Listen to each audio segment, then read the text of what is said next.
Over the weekend, President Donald Trump authorized U.S. airstrikes on several Iranian nuclear facilities, marking a dangerous escalation in the ongoing West Asian war that began on the 7th of October 2023. This move signifies direct U.S. involvement in the intensifying Iranian-Israeli dimension of the conflict, a scenario long feared by observers as one of the worst-case outcomes. For many members of the MAGA movement who supported Trump in hopes of avoiding foreign wars, this development is particularly disheartening. To understand Trump's decision, we must consider three major schools of thought. 1.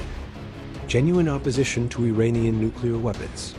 Trump has long voiced concern about Iran obtaining nuclear weapons. This aligns with his statements over the years, expressing a desire to prevent a nuclear-armed Iran. 2. Submission to the Zionist lobby. Trump has close ties to key players in the Zionist lobby, such as IPAC and Miriam Adelson, who donated over $100 million to his last campaign. 3. Influenced by the lobby, but exercising restraint. A more nuanced view is that Trump, while under immense pressure, still retains a measure of independence, demonstrated by targeting only nuclear sites, rather than launching a full-scale attack akin to Bush's invasion of Iraq. The third perspective seems the most realistic, with the caveat that Trump's autonomy is rapidly diminishing. Trump had reportedly always intended to permit Israeli strikes against Iran, following the expiration of a 60-day window for renegotiating a nuclear agreement. Though he might have genuinely preferred diplomacy, he also appeared to keep military action as a fallback should Iran reject unfavorable terms. Washington made demands that Iran could not accept, possibly because Trump, influenced by the Zionist lobby, both inside and outside his administration, expected to achieve his goals one way or another. These pressures culminated in a strategic campaign to force Iran's capitulation through military means.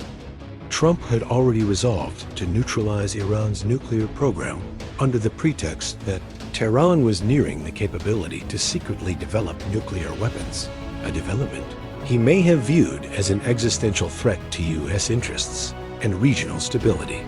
The Israeli bombings, while lacking the capability to destroy Iran's underground facilities, were expected to pressure Tehran into compliance.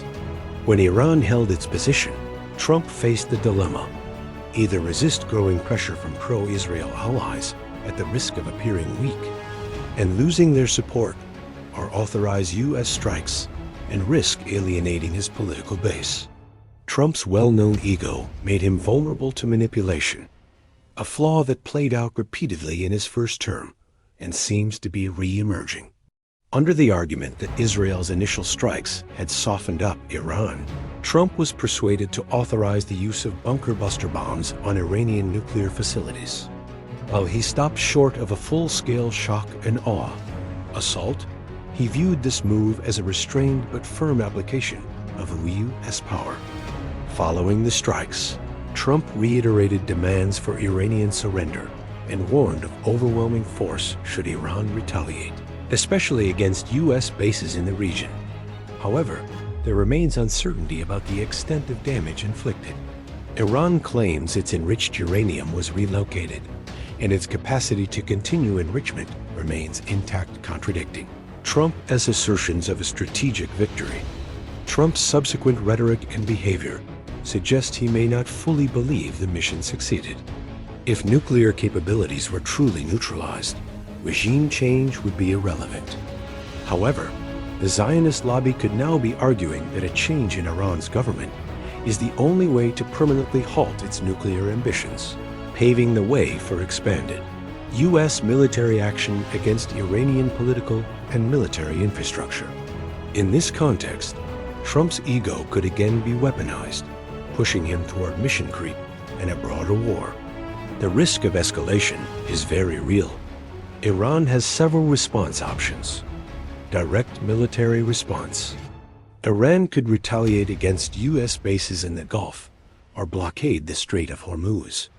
Either action would likely trigger a massive U.S. response. potentially involving tactical nuclear weapons if Trump is further influenced by hawkish advisors. Asymmetric warfare.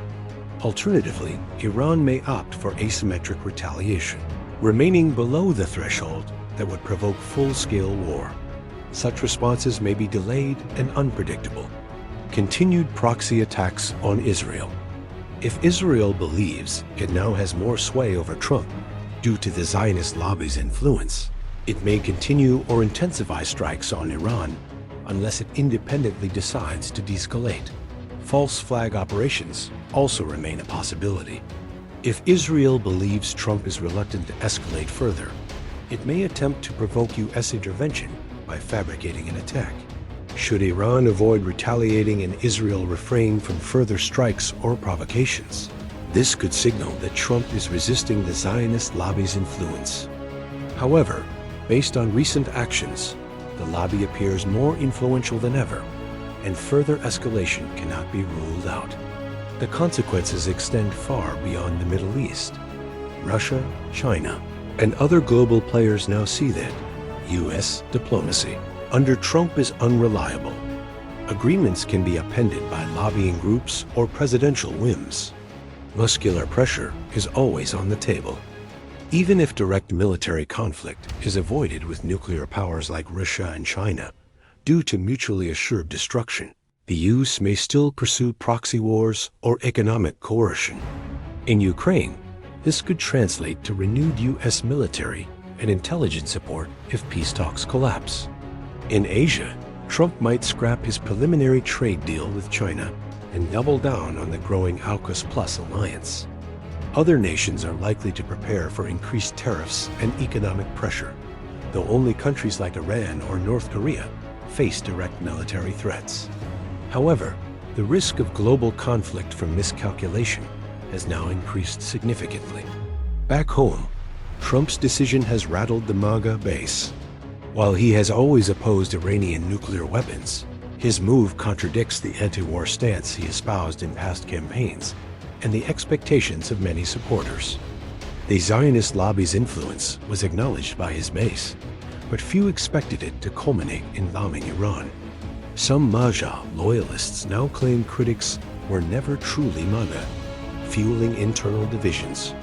Before the strikes, Trump asserted, "Considering that I'm the one that developed America first, I think I'm the one that decides that." Vice President J.D. Vance echoed this sentiment, reinforcing a top-down effort to silence dissent within the movement. Still, MAGA may survive this shock. Domestic policies and cultural issues typically matter more in U.S. elections than foreign policy. Despite the Iraq War, Bush Jr. won re-election, suggesting Trump's coalition could stay intact, provided the crisis doesn't spiral further out of control. There's also time. With over a year until the 2026 midterms and nearly 3.5 years until the 2028 presidential election, MAGA has opportunities to mend its internal rifts if escalation is avoided or remains manageable. Trump has clearly been influenced by the Zionist lobby to initiate strikes on Iran, though his decision to avoid an Iraq-style invasion suggests some remaining restraint. Yet, his susceptibility to manipulation, especially through appeals to his ego, makes further escalation highly likely, especially now that regime change is being floated. MAGA supporters are alarmed, but for now, it's not a deal-breaker. However, much depends on what happens next. As of this analysis written on Monday morning Moscow time, events could evolve rapidly.